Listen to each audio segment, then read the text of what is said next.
ایران اور اسرائیل کی جنگ کی وجہ سے ایرانی کرنسی جو ہے وہ اس وقت پاکستان میں فراڈیوں کے ہاتھ لگ گئی ہے۔ فراڈی کیا کر رہے ہیں؟ عوام کو بیوقوف بنا رہے ہیں کہ آپ ایرانی کرنسی آج خرید لیں، کل آپ کروڑ پتی ہو جائیں گے۔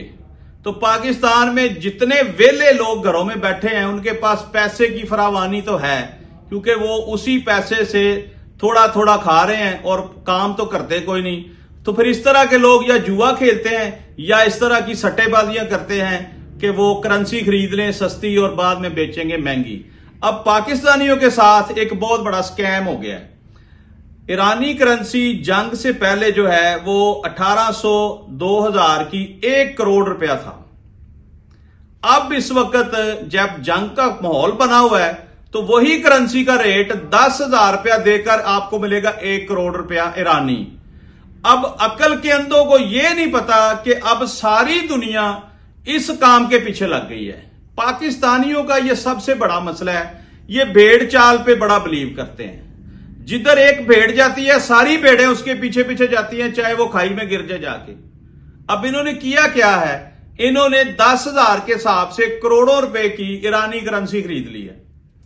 اب ان کو یہ لگ رہا ہے کہ شاید ہم کروڑ خریدیں گے تو وہ کروڑ ایرانی جو ہے وہ پاکستان کے کروڑ کے برابر ہو جائے گا۔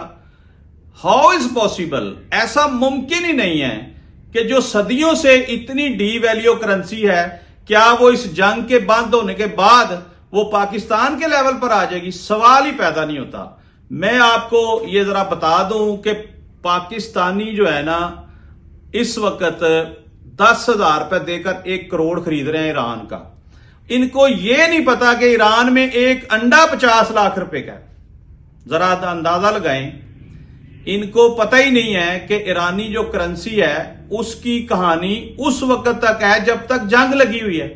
جیسے ہی جنگ ختم ہوگی ایران کو سنبھلتے اپنی پرانی پوزیشن پر آتے کم از کم 10 سال لگیں گے۔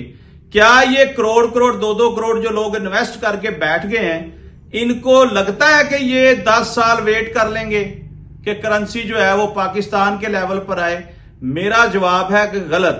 ان کو یہ کبھی فائدہ نہیں ہوگا۔ اگر 100 کے ساتھ یہ 100 بنا لیں تو بڑی بات ہے، اس کے لیے بھی کئی سال چاہیے۔